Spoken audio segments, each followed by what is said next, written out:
Every night, as the color of the sky would start to grow a little too deep, that introverted moon would drift away from the noisy stars to sit alone at Dani's window. And inside his room, he would quietly peep.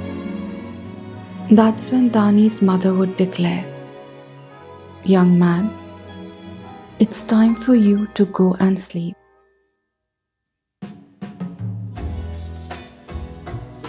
Dani would excitedly jump onto his bed, and as his mother came and sat by his feet, he would plead with her like every other night. "Please tell those stories about Uncle and all his glorious feats."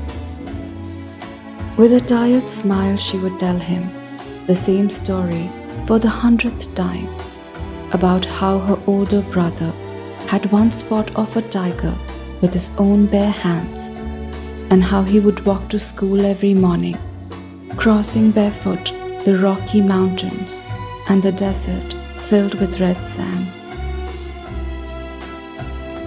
And so, every time the uncle came to their house, Dani would prop himself on his lap and ask with an innocent smile, "How can I ever be like you, a proud and brave man?" The uncle would give out a chuckle, then he would look to the side. With his chest pumped out in the air, he would say, "Well, if you want to be like me, you must learn the art of being a real man," in a voice filled with great pride. A real man is tough and strong. Whatever he does, he must always succeed.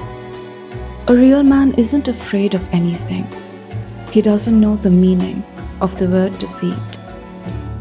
So this is a promise you must always keep.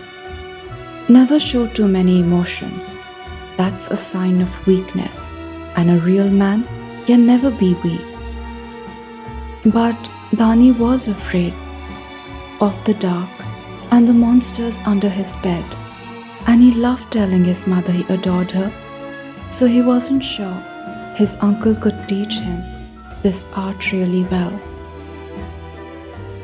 Then, a few years later, his uncle's beloved wife, his sweet old aunt, whom he loved dearly, suddenly died. At the funeral, everyone except the uncle cried. He went on smiling like a fool, reading his evening newspaper with great delight. Dani was confused until the uncle took him to a corner and explained to him why.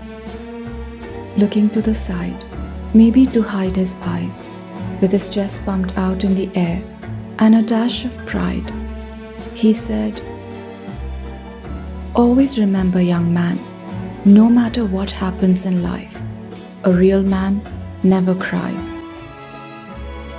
And so, later that night, when Dani's younger sister woke him up, asking him about those wailing sounds coming from his uncle's room, Dani thought for a while.